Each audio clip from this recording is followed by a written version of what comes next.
बरसात के समय अक्सर हम अपने पौधों को खाद देना बंद कर देते हैं। हमें लगता है बरसात के पानी में खाद देने से शायद खाद ओवरफ्लो होकर के गिर जाएगा और पौधों को नहीं मिलेगा। लेकिन इसका साइड इफ़ेक्ट ये होता है कि जैसे ही बरसात ख़त्म होती है हमारे पौधे भी साथ के साथ मुरझाने लगते हैं।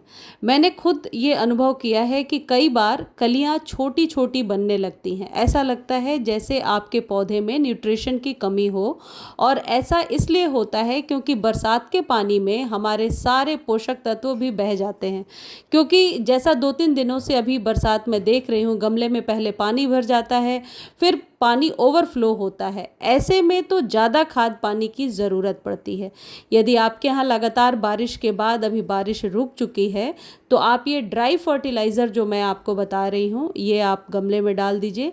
या फिर इंडिया के किसी ऐसे जगह पे आप रहते हैं जहाँ अभी बारिश नहीं हो रही है, जैसे 2-3 दिनों से नॉर्थ इंडिया में बरसात नहीं हो रही है, यूपी बिहार के साइड, तो वो लोग इस खाद का इस्तेमाल गीले फॉर्म में यानी कि इसको लिक्विड फॉर्म में कर सकते हैं। लेकिन दिल्ली एनसीआर में बहुत बारिश हो रही है तो इसे ड्राई ही आपको इस्तेमाल करना है। इससे क्या होगा कि पौधे अचानक सूख कर मरेंगे नहीं। देखिए, जो पौधे गुलाब वगैरह आप कटिंग से लगा रहे हो और उसमें नए नए फुटाव हो रहे हैं, उनको आप सिर्फ बरसात के भरोसे नहीं छोड़ सकते। उन्हें आपको उचित फर्टिलाइज़र 15 दिनों पर देना ही होगा। जिन एरिया में बारिश ज़्यादा हो रही है यानी गमले की मिट्टी लगातार गीली है तो आप ड्राई फॉर्म में इस खाद का इस्तेमाल करेंगे। और यदि आपके यहाँ बारिश नहीं हो रही है और मिट्टी अभी ड्राई है तो आप लिक्विड फॉर्म में इस्तेमाल कर सकते हैं।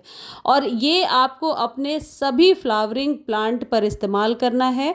आप चाहें तो लीफी प्लांट पर भी कर सकते हैं, जैसे डिफिनबेकिया है या इंडोर प्लांट्स जो अभी बारिश में हम बचा कर रख रहे हैं या कई प्लांट को बाहर रख रहे हैं, सभी में आप इसका इस्तेमाल कर सकते हैं। देखिए, मेरे पॉर्चुलिका में कितनी छोटी छोटी फ्लावरिंग हो रही है। इसका यही कारण है कि इसको न्यूट्रिशन की कमी हो गई है, जो बरसात में अक्सर कॉमनली हम अपने पौधों में देखते हैं।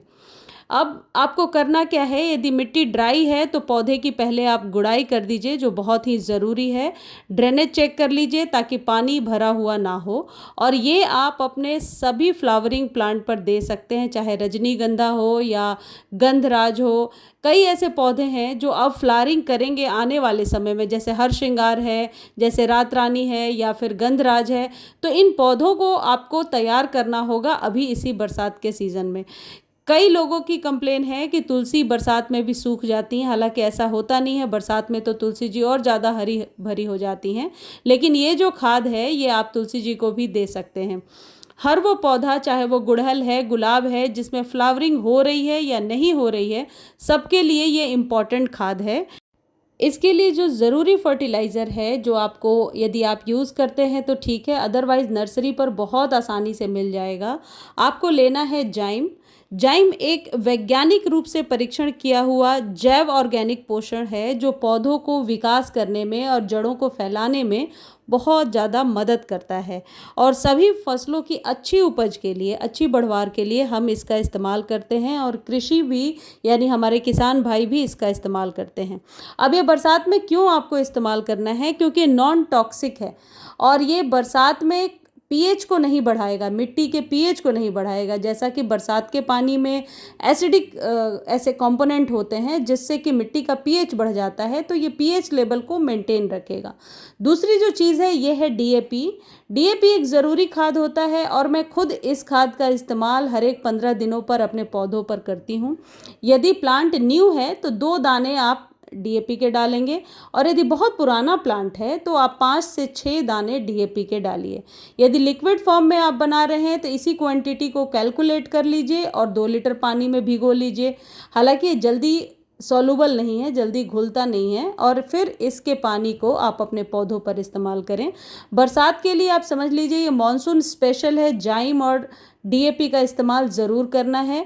इससे पौधे को कोई नुकसान नहीं होगा बरसात के बाद भी। अदरवाइज़ बरसात के बाद पौधे ज़रूर सूखते हैं। हर वो पौधा जो बहुत अच्छा बरसात में अच्छी उपज दिखा रहा था, बरसात के बाद सडनली वो पौधे मरने लगते हैं। तो ये डालने से जब आप नॉर्मल पानी डालना शुरू करेंगे, पौधे की उपज सही रहेगी, पौधे में किसी भी प्रकार का कोई ऐसा साइड इफ़ेक्ट नहीं होगा। गंधराज के फ्लावरिंग का समय आ रहा है, गंधराज में भी आप इसे ज़रूर डालिए, अपने लेमन प्लांट में डालिए, मिर्च के प्लांट में डालिए। और मेरे गंधराज का पौधा बिल्कुल सूखने लगा था, लेकिन अभी उसमें नई नई पत्तियां आ रही हैं। गुड़हल, गुलाब, अलमांडा, ये जितने भी परमानेंट पौधे हैं, इनको बचाने का ये तरीका होता है कि इनमें ये जाइम और डीएपी का एक कॉम्बिनेशन दे दीजिए। जाइम 1 चम्मच देना है आपको, यदि 10 से 12 इंच का कंटेनर है, और इसे अभी बरसातों में 15 दिनों पर रिपीट करना है। इंडोर यदि आपके पास प्लांट है तो आप ये दे सकते हैं, लेकिन इसकी मात्रा को आधा कर दीजिए। फिर यदि आप इंडोर प्लांट को अभी बारिश में बाहर रख रहे हैं, अभी मैं बहुत जल्द एक वीडियो पोस्ट कर दूंगी कि किस किस इंडोर प्लांट को अभी बरसात में आप बाहर भी रख सकते हैं, तो आप उनको भी ये खाद देंगे। इसका कोई साइड इफ़ेक्ट नहीं है, इन खाद का हमेशा ये फ़ायदेमंद रहता है, और मैं अपने एक्सपीरियंस से ही आपको बता रही हूँ। धन्यवाद।